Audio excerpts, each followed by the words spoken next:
for our next question, can you speak a little bit to what steps an adjuster can take to ensure that evidence doesn't get compromised, and really why that matters so much in subrogation? Yeah, no, absolutely. If you think about kind of the life cycle of a plumbing failure, we'll say, is that, when the insured notices that there's, water all over the place and they're like, hey, I need to get something done here, usually the first person out is the restoration or water mitigation company. So they're going to come, make sure the water's shut off, make sure they want to start drying out the property. And then at some point, somebody's going to come in, make sure that they remove out, everything that's wet. That could be carpet, that could be insulation, they could be cutting drywall out, up the wall to a certain point, removing baseboards, and really kind of trying to get all the moisture levels back down to industry standards of where they want to get it. During that time, a lot of insurance professionals won't go out to the scene until it's dry.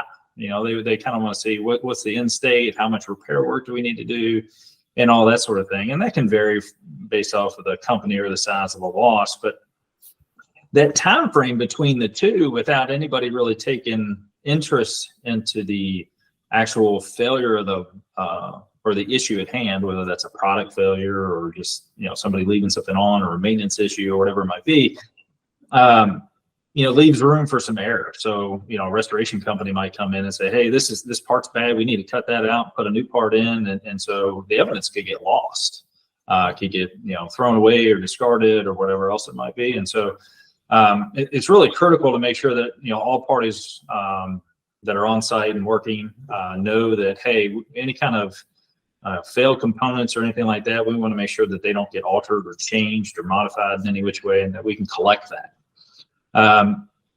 And so with that, if it's something small, we basically want to have proper chain of custody so that exactly where it goes from and how it gets transported from one location to another.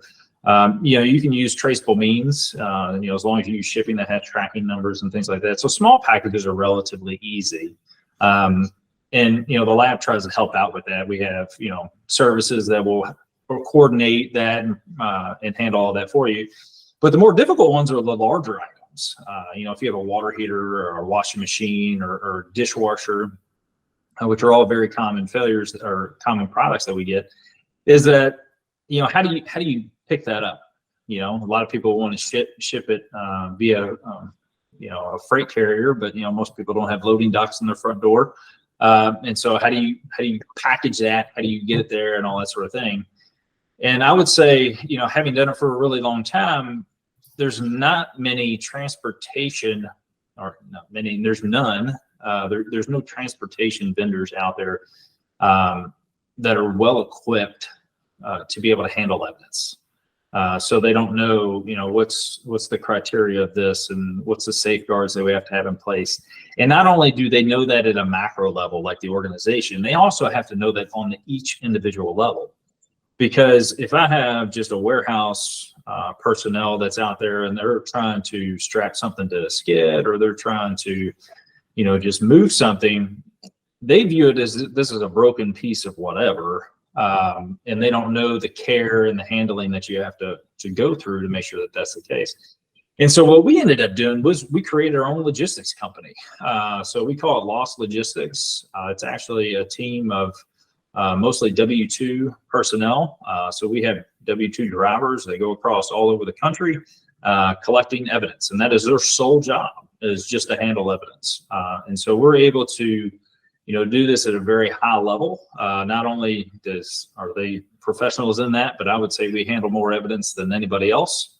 And because of that, they have a high volume and know how to handle various types of product failures or evidence failures or whatever that is, from large to small. I mean, we've moved, vehicles and bicycles and washing machines and dishwashers, and, just the common nature of knowing how to look at something a certain way to make sure that it doesn't get altered or changed is unique. It's learning from experience, or seeing, learning from other people's experiences. So simple things like when we move dishwashers, we make sure that they're on their backs versus, making sure that they're not in another orientation, because it's just more stable that way.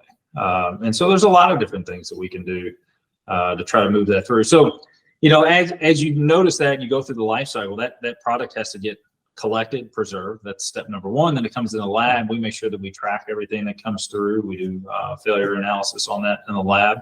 That is what component testing lab does, is failure analysis. We don't pursue subrogation. We don't have we don't get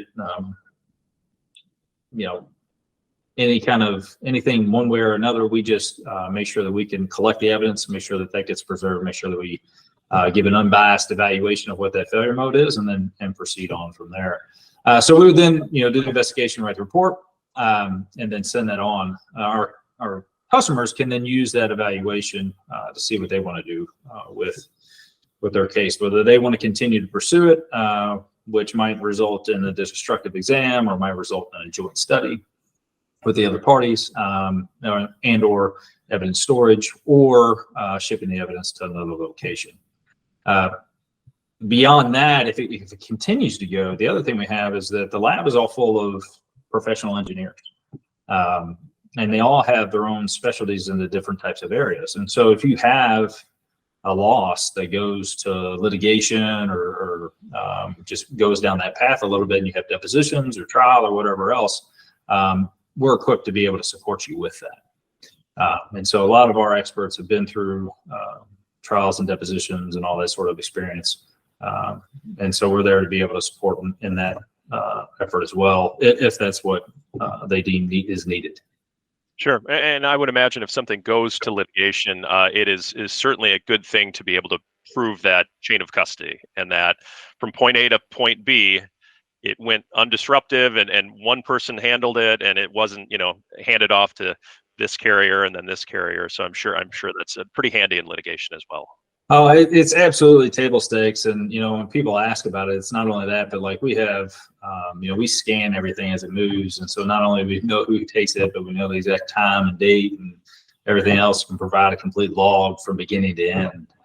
And so it's quite exhaustive. We've been doing this for, over 18 years, this exact thing. And so we have definitely refined the process over the years.